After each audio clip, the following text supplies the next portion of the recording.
ገና ከቢሮ ገብቶ ከመቀመጡ በሩ ሲንኳኳ ተሰማው።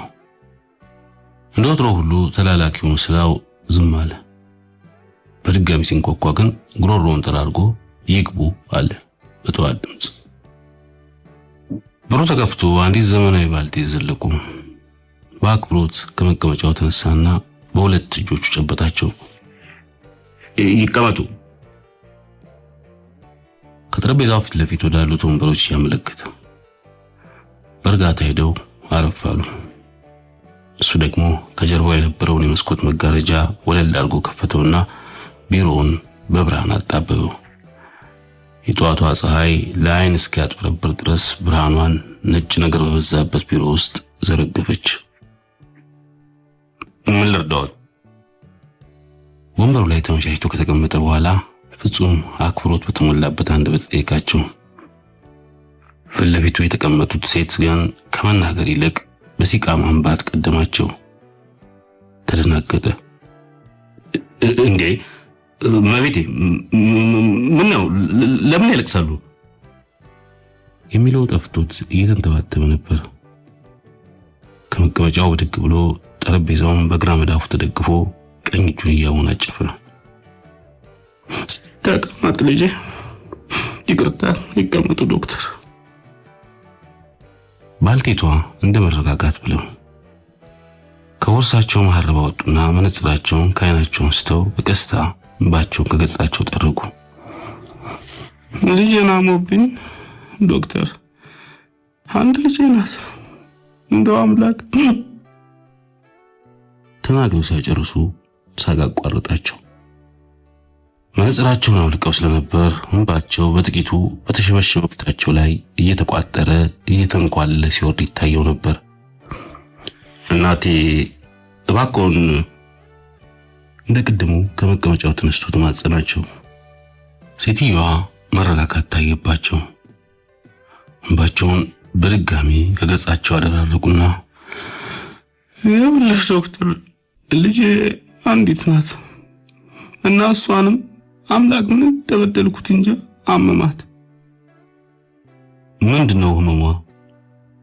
ግራ ግብት ብሎት ነበር። ምን አውቄ ዶክተር፣ እንደው እህላት በላ መኝታ ክፍሏን ቆልፋ ማንባት ብቻ ነው። የልጃቸው ሁኔታ በፊታቸው ድቅን እንዳለባቸው ከፊታቸው ይታወቃል።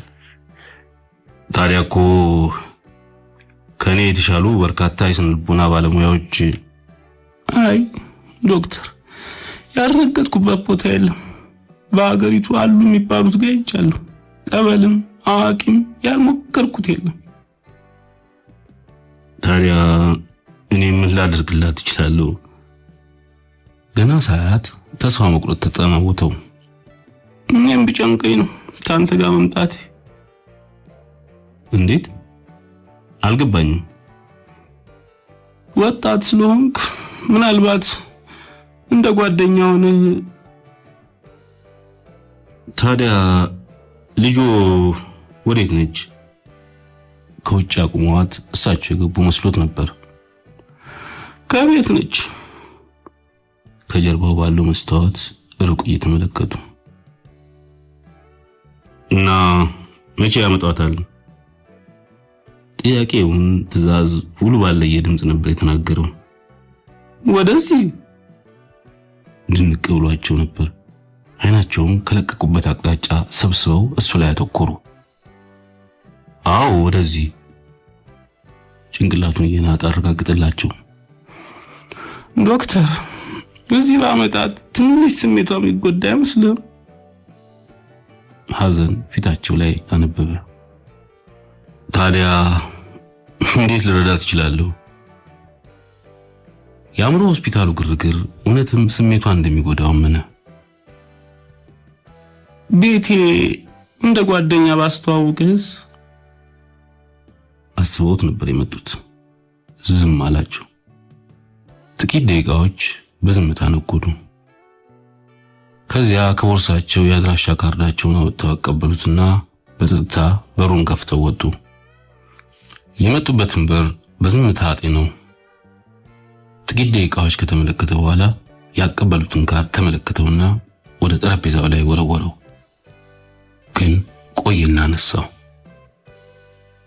ይህ በሆነ በሶስተኛው ቀን ስልክ ደውልና ለከሰዓት ቀጠሮ ይዞ ወደ ቤታቸው አመራ። በመንገዱ ሁሉ በመደወሉ የተበሳጨ ነበር። ትቶም ሊመለስ እያሰበ ነበር። ግን አንዳች ሊያዘው ያልቻለው ስሜት እየመራው እያደረገ ያለውን እንዲያደርግ ገፋፋው። ቤት ደርሶ የመኪናውን ጥሩምባ ቢያሰማ ከተፎ ዘበኛ ከፈተለትና ወደ ውስጥ ገባ። ግቢው እጅግ በጣም ሰፊና በሚያምር ሁኔታ የተያዘ ነው።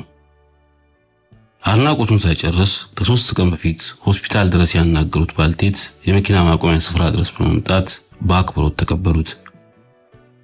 ጥቂት ተንጠራርተው ጉንጩን ሳሙት። ደስ በሚል ፈገግታ አጅበው ሳሎን ወስደው እንዲቀመጥ ከጋበዙት በኋላ በመምጣትህ አመሰግናለሁ ዶክተር።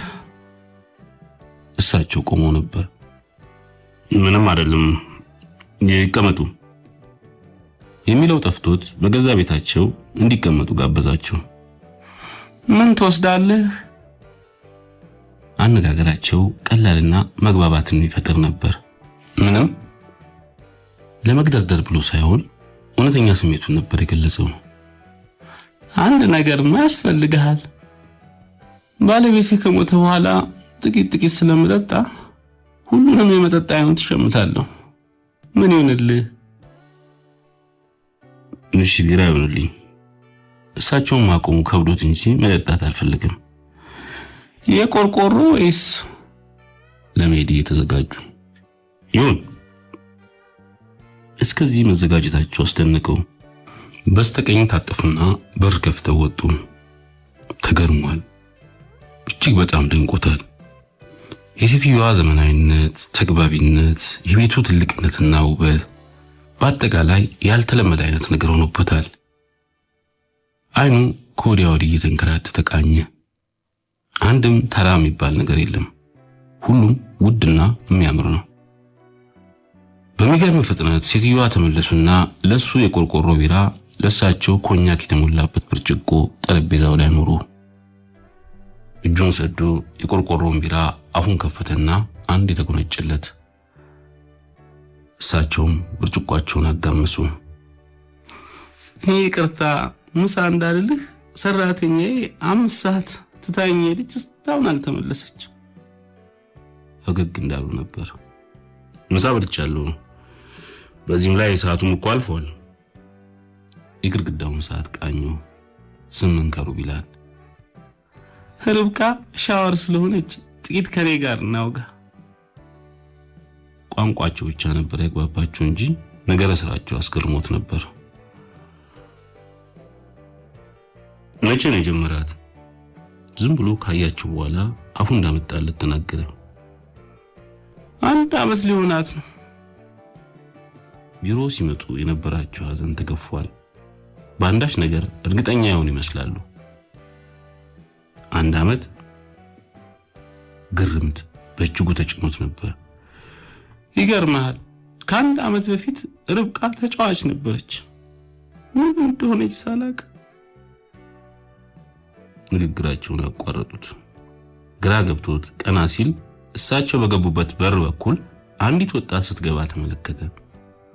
ጀርባቸውን ሰጥቷት ስለነበረ እንዴት እንዳዩዋት ግራ ገባው። ይኸውልህ ዶክተር፣ ርብቃ ያልኩ ልጅ እሷ ነች። ተዋወቂው፣ ርብቃ ጓደኛዬ ነው። ከተቀመጡበት ተነስተው ለማስተዋወቅ ተዘጋጁ። እሱም ከተቀመጠበት ተነሳ። ርብቃ ግን ዝም ብላ ተመለከተችው። ለጥቂት ጊዜ በጸጥታ ጤነችውና አንዳች ነገር ንዝር አድርጓት ወደ መጣችበት በፍጥነት ተመለሰች። ሁኔታዋ አስገረመው፣ ውበቷ አስደነገጠው፣ ህመሟ አሳዘነው። ሁሌም አዲስ ሰው ጋር እንዲህ ነች? ምንም እንዳልተፈጠረ ለመሆን እየጣረ። አረ በፍጹም፣ እንዲያውም ለ7ቱም ሐኪሞቿ ደንታ ነበራት። 7 ሐኪም አይቷታል? ገርሞት ነበር። አዎ፣ 5ቱ የዚህ ሀገር ታዋቂ ሳይካትሪስቶች ነበሩ። 2ቱ እንኳን የውጭ ሀገር ሰዎች ነበሩ። ምንም አዲስ ነገር ለልጃቸው እንዳላደረጉላት ሆኖ ነበር የሚያወሩት። እሱ ግን በሐሳብ ርቆ ነበር። ምን ሊፈጥር እንደተጠራ የሚያውቁሉ አይመስልም። እሳቸው ደግሞ የልጃቸው ሁኔታ አስገርሟቸው ሊጠይቋት ወደ ሄደችበት አቅጣጫ ተከተሏት። እሱ ደግሞ ቁጭ አለና የቆርቆሮ ቢራውን ከፍ አደረገ። መኝታ ቤቷ ሲደርሱ በትልቅ ፍሬም ውስጥ ያለ ፎቶግራፍ ከመሳቢያው አውጥታ ስትመለከት ደረሱ። የእሳቸውን መምጣት ስታይ ፎቶግራፉን ወደ ደረቷ አስጠግታ ሸፈነችው። ምን ነው ልጄ ምን ነው? በለስላሳ አንደበት ቀረብ እያሏት ምንም በሄዱላት ደስታዋ ነው። ታዲያ ጓደኛዬን ሳስተዋውቅሽ ለምን ትተሽው? አይ ቆይ ማረጋገጥ ያለብኝ ነገር አለ። ተዋውቀዋለሁ። አይ እንደውም አልተዋውቀውም። አሁን ግን ባክሽ ሂጂና አዋሪው ወይም ሂድ በይው ብቻ ከዚህ ክፍል ውጪ። ቀበጣጠረችባቸው።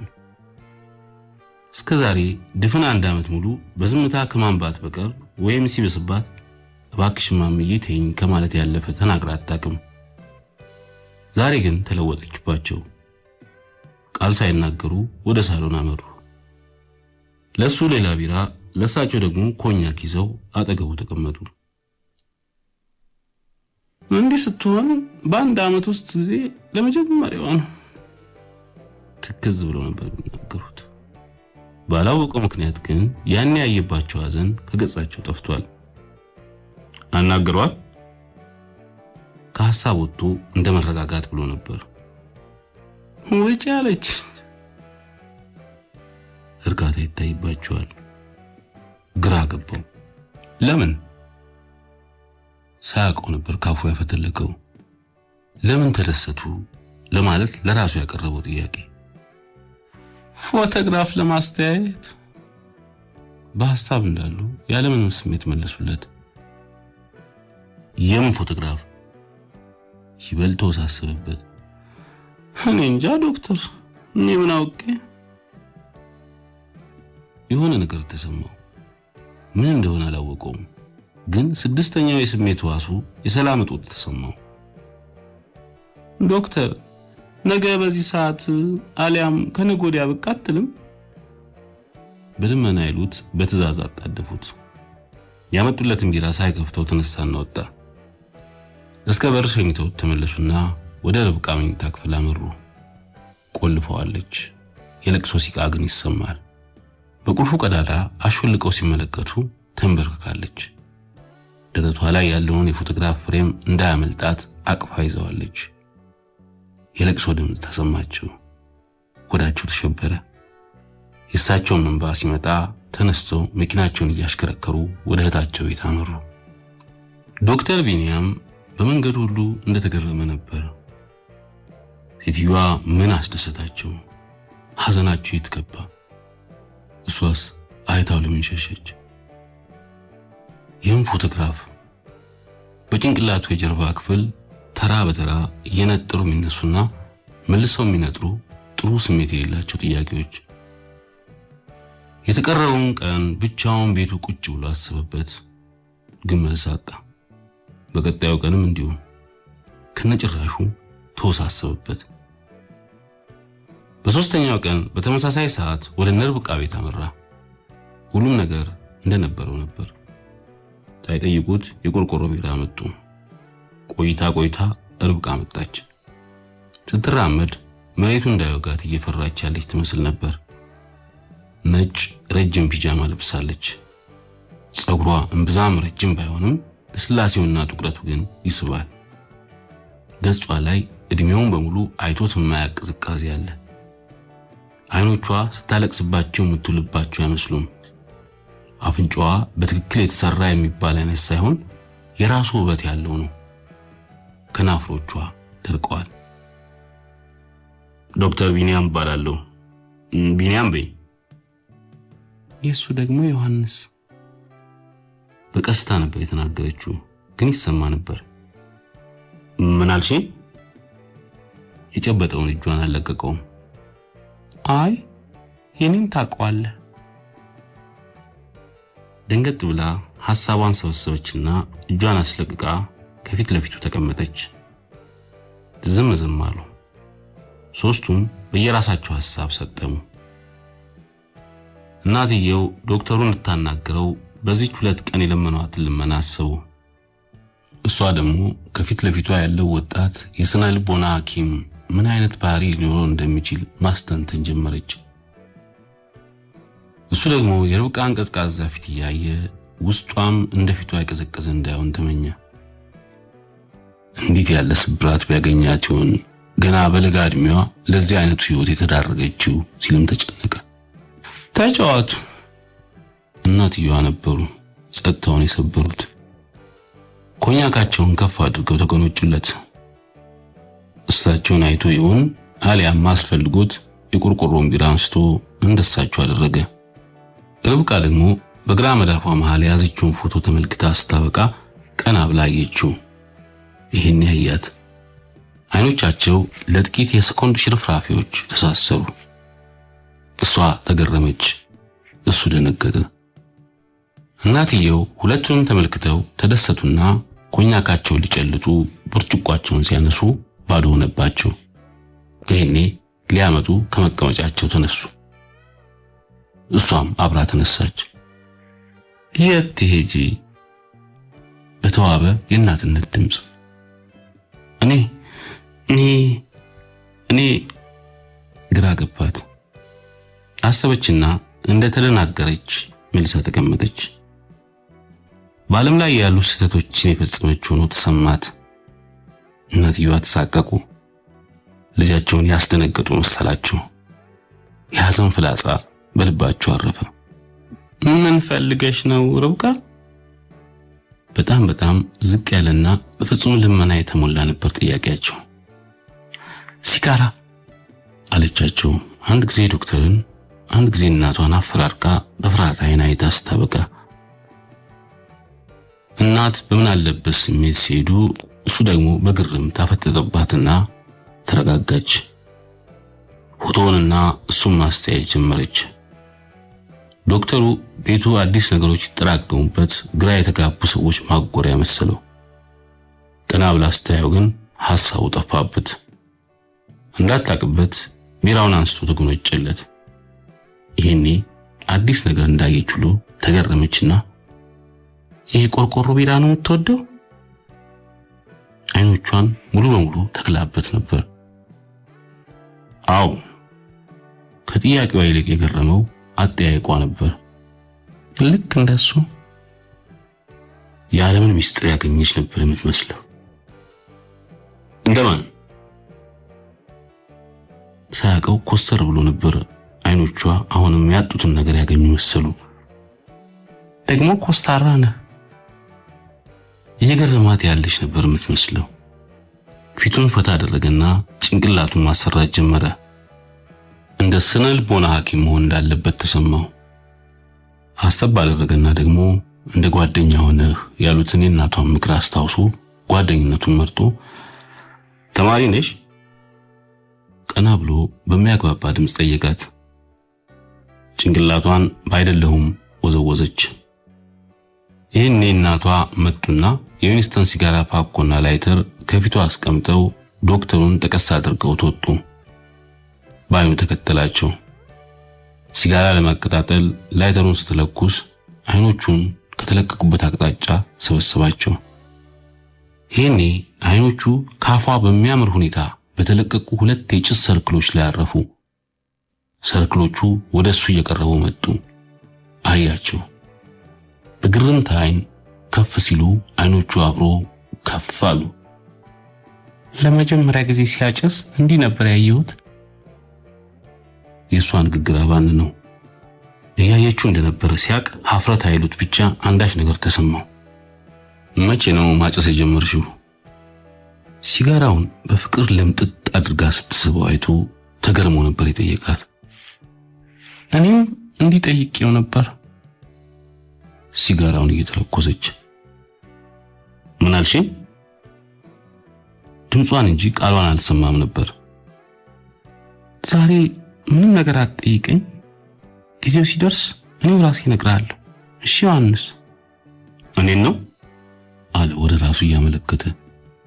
ጭንቅላቱ መስራት አቁሟል። አዎ። የሳበችውን የሲጋራ ጢስ ከንግግሯ ጋር አብራ ለቀቀችው። ስሜ እኮ ቢኒያም ነው። እንዲህ መሆኑ ለራሱም ግራ አጋብቶት ነበር። ልምድ ይወለኛል ሲልም አሰበ።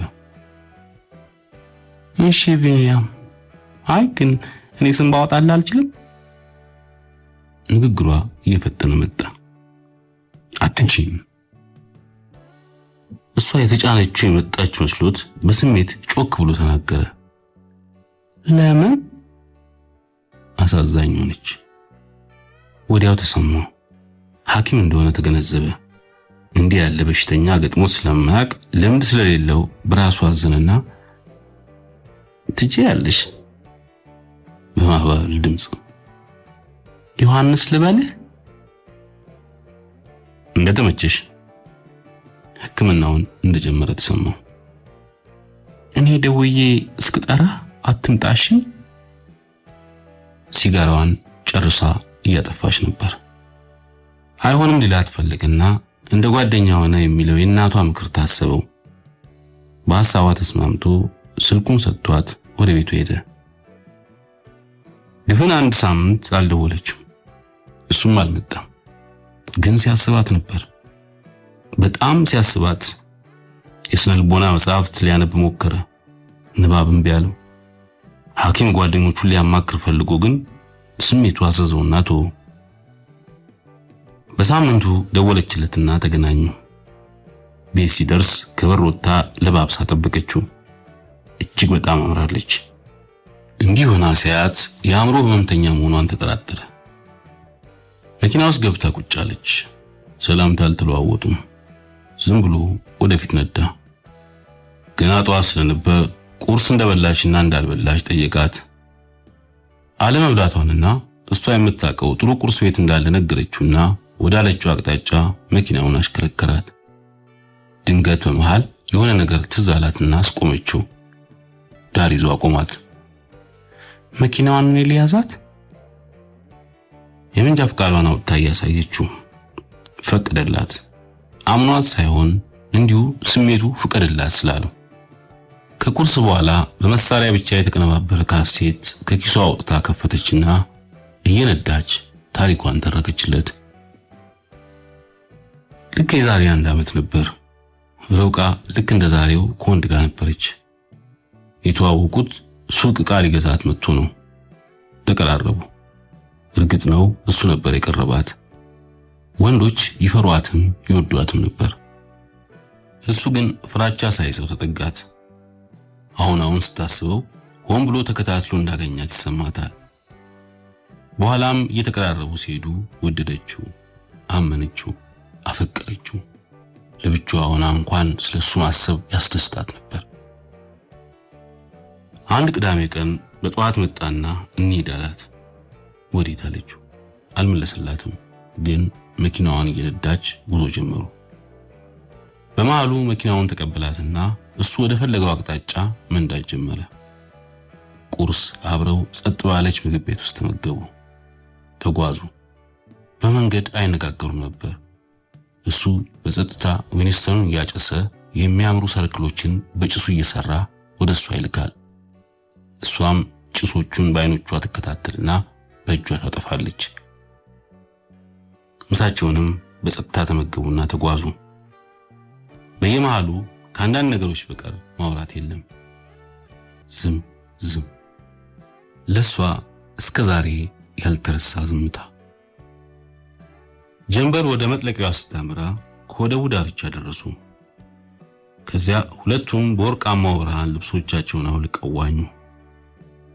ከዚያ ከባህሩ ዳርቻ ወዳለው ሳር ቤት አመሩ። በአካባቢው ማንም የለም። ምሽት እሳት አንድደው እየሞቁ አወጉ። ደስ የሚል ወሬ አዋራት። ስለ ራሱ ነገራት። ዛሬ ማስታወስ የማትፈልጋቸውን የፍቅር ቃላት ደረደረላት። ስለ ውበቷ አወጋት። ስለ ሕይወት ምንነት አስባው በማታውቀው መልኩ አቀረበላት። ተደሰተች። በፍጹም ልቧ ተደሰተች። እሱ ሲናገር እሷ ስትሰማ፣ አንዳንዴ ደግሞ ጭምቅ አድርጎ ሲያቅፋት፣ ጭምቅ አድርጎ ሲስማት፣ ጸጉሯን ሲያሻሽላት፣ ትንሿ ልቧ በደስታ ጮቤ ረገጠች። ምሽቱም ተጋመሰ። ከዚያ ተነሱና ወደምታምረው የሳር ቤት አመሩ። እዛ ልብሶቻቸውን አስፈላጊ አልነበሩምና ኮለል ላይ ወደቁ። እርቃን ገላቸው ደግሞ ካልጋ።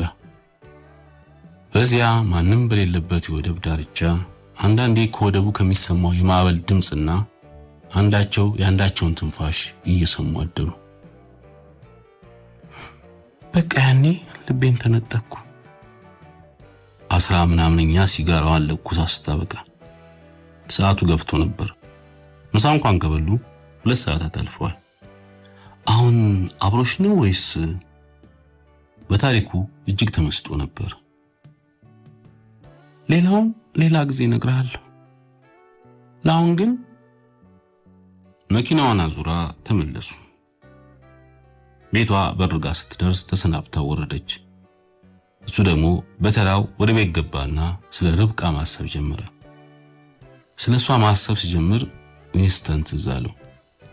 ወጡ ገዛና እንደሷ ለማድረግ ልምምድ ጀመረ። ከ2 ሰዓታት በኋላ ራሱን በኃይል አመመውና ባለበት ተኛ። ከዚያ በኋላ እየተገናኙ ያወራሉ። ታሪኳን ግን አላነሱትም። ሁሌም ሊጠይቃት ይልና ስትፈልግ ትነግረኛለች ብሎ ይተዋዋል። ቀናት ሲቆጠሩ ሕክምናውን ቸል ብሎ ፍቅሩን ያስታመም ጀመር። እሷም የተሰበረ ልቧ ተጠግኖ ተወደው እንደጀመረች ይሰማዋል። እየቆየ ሲሄድ ሲገናኙ ከማውራት ይልቅ በዝምታ ይተያያሉ። ያኔ ታዲያ ልቡ ፍርክስክስ የምትል እየመሰለው ሳቅ ብሎ በእጁ ይደግፋታል።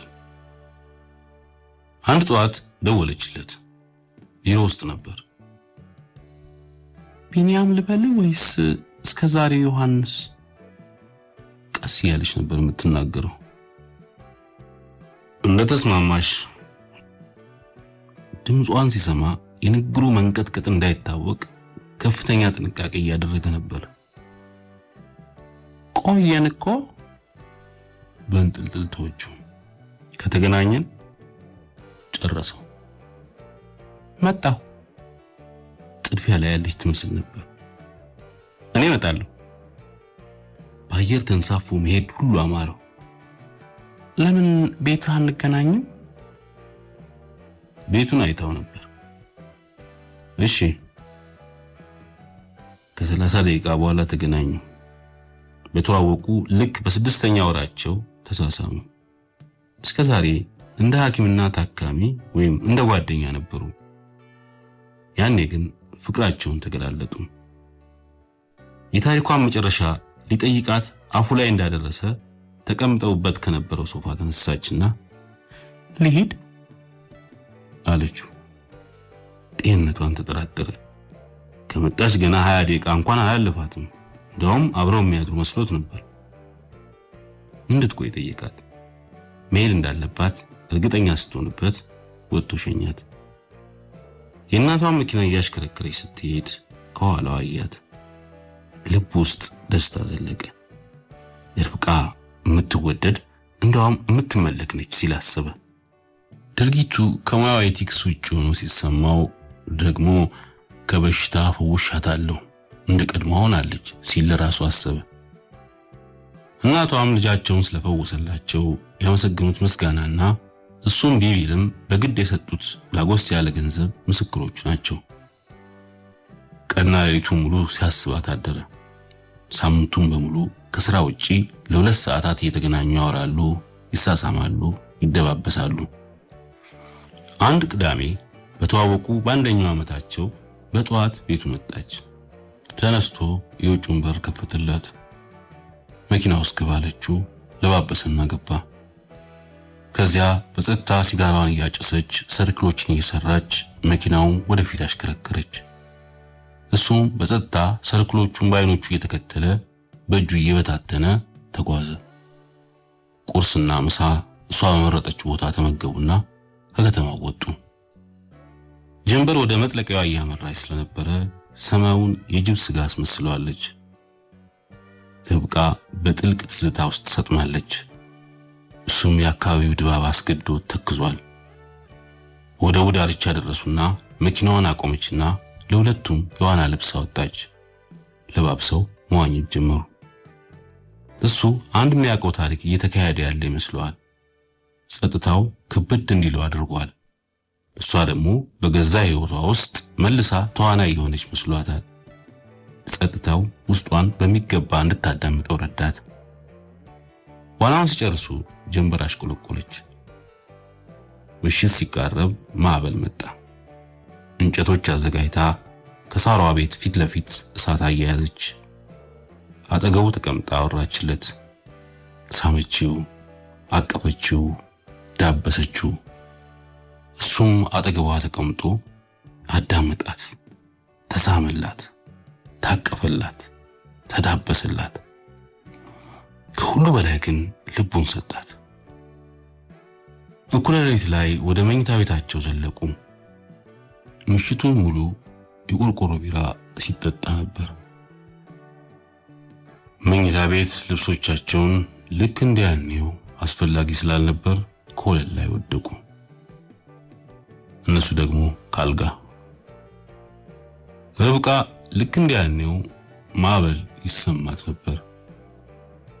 እሱም አይቶት የማያውቀው ግን ትዝ የሚለው ነገር ይሰማዋል። የሷ ትንፋሽና ማዕበሉ።